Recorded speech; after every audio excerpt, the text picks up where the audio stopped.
আসসালামু আলাইকুম, সবাইকে স্বাগত জানাচ্ছি বিডিভিওস ইনফোটেনমেন্টে। আপনাদের সঙ্গে আছি আমি ফাহাদিয়া মিতু।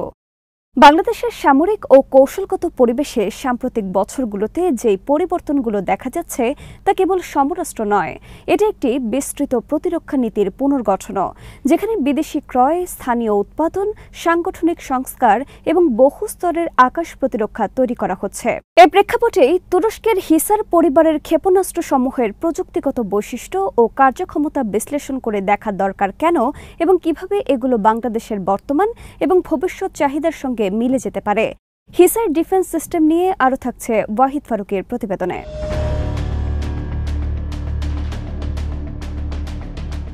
বাংলাদেশের পরিকল্পনা চীন, সুইজারল্যান্ড, তুরস্ক থেকে আরও এয়ার ডিফেন্স সিস্টেম আনা, বিওএফে ম্যানপ্যাডস ও শোরাটস উৎপাদন, এমআরস্যাম অগ্রাধিকার, আলাদা এয়ার ডিফেন্স কোর গঠন এবং যুক্তরাষ্ট্র থেকে উপযুক্ত অস্ত্র সংগ্রহ সব মিলিয়ে একটি বহুমাত্রিক কৌশলকে নির্দেশ করে।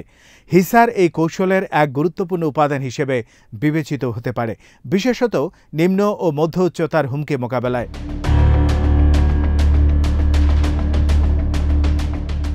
হিসার এ ও হিসার ও দুটোরই মূল বৈশিষ্ট্যগুলো হল ভার্টিক্যাল লঞ্চ ক্ষমতা, 360 degree coverage, dual pulse solid propellant engine, thrust vector control, impact ও প্রক্সিমিটি ফিউজ এবং মাল্টিপল প্ল্যাটফর্ম ইন্টিগ্রেশন সক্ষমতা।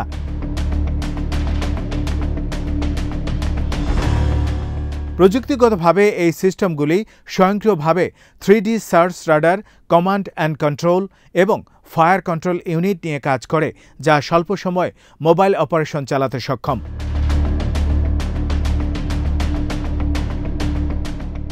হিসার এ এর আনুমানিক ইন্টারসেপশন রেঞ্জ 15 কিলোমিটারের উপর আর হিসার ও এর 25 কিলোমিটার বা তার বেশি, অর্থাৎ এগুলো স্পষ্টভাবে short to mid range system, যেগুলো করে ভাঙা বা বড় আকারের রেঞ্জ কভারেজ দেয় না, তবে ঘন জনবহুল বা মূল্যবান অবকাঠামো রক্ষায় অত্যন্ত কার্যকর। বাংলাদেশের ভূরূপ, সীমাবদ্ধ অর্থনৈতিক সম্পদ ও আঞ্চলিক হুমকি বিবেচনায় হিসার পরিবারের দক্ষতা বিশেষভাবে প্রাসঙ্গিক।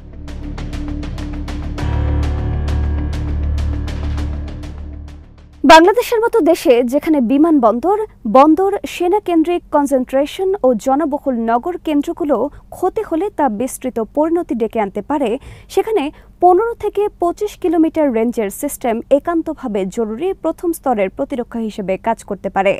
একই সঙ্গে দেশের ম্যানপ্যাড স্থানীয় উৎপাদন চালু করার উদ্যোগ আত্মনির্ভরতা বাড়াবে, সরবরাহ চেইন ভেঙে পড়লে দ্রুত বদলি নিশ্চিত করবে এবং খরচ নিয়ন্ত্রণে সহায়তা করবে। তবে স্থানীয় উৎপাদন সফল করতে প্রযুক্তিগত জ্ঞানের সরবরাহ, মান নিয়ন্ত্রণ, ব্যাপক পরীক্ষামূলক পরিবেশ এবং উচ্চমানের সিপিআর পার্টস লজিস্টিক আবশ্যক।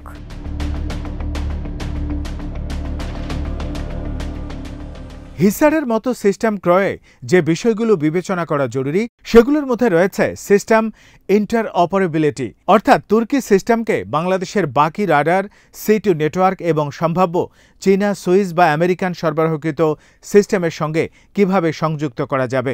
হিসারের মডুলার ডিজাইন ইন্টারফেসের সুবিধা দিয়েছে, কিন্তু দুই দিক ডেল্টা লিঙ্ক, IFF এবং উচ্চ স্তরের ডেটা ফিউশন কোর ইস্যু যাতে থাকে তা নিশ্চিত করতে হবে। C2 বা কমান্ড কন্ট্রোল স্তরে রিয়েল টাইম ডেটা শেয়ারিং ও সেন্সর ফিউশন না থাকলে পৃথক সিস্টেমগুলো কেবল আলাদাভাবে ব্যবহার হবে। তাই বাংলাদেশের জন্য প্রয়োজন একটি কেন্দ্রীভূত বা বিতরণকৃত C2 স্থাপত্য, যেখানে 3D সার্চ রাডার, AWACS জাতীয় সেন্সর বা স্থলভিত্তিক অন্যান্য সেন্সরগুলো ফিড ফিউজিং করে দ্রুত সঞ্চালন ও সিদ্ধান্ত গ্রহণ সম্ভব।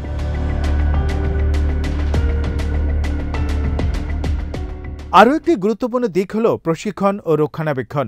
নতুন প্রযুক্তি আনলে অপারেটর, টেকনিশিয়ান ও ইঞ্জিনিয়ারদের জন্য আন্তর্জাতিক মানের ট্রেনিং প্রোগ্রাম, সিমুলেটর ও রিয়েল ওয়ার্ল্ড ড্রিলের ব্যবস্থা করতে হবে। তুরস্ক থেকে প্রযুক্তি স্থানান্তর বা প্রশিক্ষণ চুক্তি থাকলে তা দ্রুত সক্ষমতা তৈরিতে সহায়ক হবে। বাংলাদেশ যেহেতু এমআরস্যাম ক্রয়কে অগ্রাধিকার দিচ্ছে, হিসার ও স্তরের সিস্টেমগুলো এই এমআরস্যামগুলোর সাথে মিলিয়ে মিড লেভেলের একটি ঘূর্ণায়মান সুরক্ষা প্রদান করতে পারবে।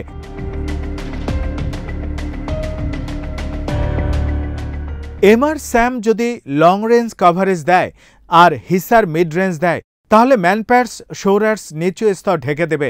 এটা ভৌগোলিকভাবে স্পষ্ট কভারেজের পরিকল্পনা করলে কার্যকর। অর্থনৈতিক দিক থেকে বহু উৎস থেকে অস্ত্র সংগ্রহ করা কূটনৈতিকভাবে সুবিধাজনক হলেও ইন্টার অপারেবিলিটি ও রক্ষণাবেক্ষণ জটিলতা বাড়ায়। স্পেয়ার পার্টস, সফটওয়্যার লাইসেন্সিং এবং লজিস্টিক চেইনগুলোর জন্য দীর্ঘমেয়াদী চুক্তি কৌশলগতভাবে জরুরি।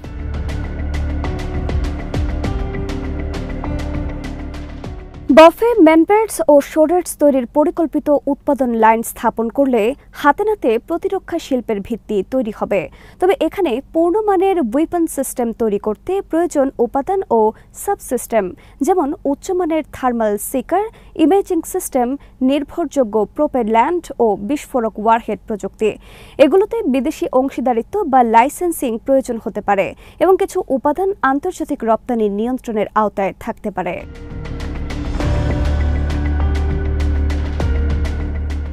অপারেশনাল বাস্তবে হিসার ইউনিটগুলো মোবাইল চালিত প্ল্যাটফর্মে বসানো হলে কনভয় রক্ষা, সামরিক কনসেন্ট্রেশন এলাকা রক্ষা ও বন্দর হারের নিরাপত্তার ক্ষেত্রে তাৎক্ষণিক প্রতিক্রিয়া দেখা যাবে। 2-8 টেলিস্কোপিক বা টোয়েড লঞ্চ ইউনিটগুলি স্থলভিত্তিক স্থায়ী ডিপ্লয়মেন্টের জন্য ব্যবহার করা যেতে পারে, আর স্বচালিত ইউনিটগুলো দ্রুত পুনঃস্থাপনের মাধ্যমে আক্রমণের সময় টার্গেট রক্ষা করবে। কৌশলগতভাবে বিবেচনা করলে হিসারের মতো সিস্টেম বাংলাদেশকে আঞ্চলিক হুমকির বিরুদ্ধে দ্রুত সুরক্ষা দেওয়ার সক্ষমতা দেবে, কিন্তু পূর্ণাঙ্গ স্বয়ংসম্পূর্ণ আকাশ প্রতিরক্ষা তৈরিতে এটি একমাত্র উপায় নয়।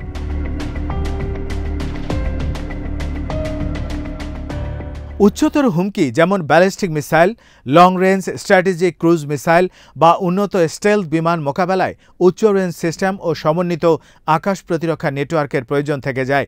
বাজেটের বাস্তবতায় ধাপে ধাপে বিনিয়োগকে অগ্রাধিকার দিয়ে প্রথম পর্যায়ে ম্যানপ্যাডস শোরার্সের স্থানীয় উৎপাদন চালু করা, কিছু প্রাথমিক হিসার ব্যাটারি স্থাপন করে সেগুলো অপারেশনাল ও রক্ষণাবেক্ষণ পর্যায়ে পরীক্ষা করে নেয়া এবং পরবর্তী পর্যায়ে এমআরস্যাম ও সম্ভাব্য লং রেঞ্জ সিস্টেম একীভূত করাই যুক্তিযুক্ত কৌশল। কূটনৈতিক দিক থেকে বাংলাদেশ তুরস্ক থেকে হিসার ক্রয় করে তখন দুই দেশের মধ্যে কৌশলগত ও প্রতিরক্ষা সহযোগিতা মজবুত হবে। একই সঙ্গে চীন, সুইজারল্যান্ড ও মার্কিন উৎস থেকে ভিন্ন ভিন্ন সিস্টেম থাকার কারণে আন্তঃসরবরাহ ও রক্ষণাবেক্ষণ চেইনকে সাবধানে ডিজাইন করতে হবে যাতে কোনো এক উৎসে অচল হলে অপারেশনাল ক্ষমতা বিঘ্নিত না হয়।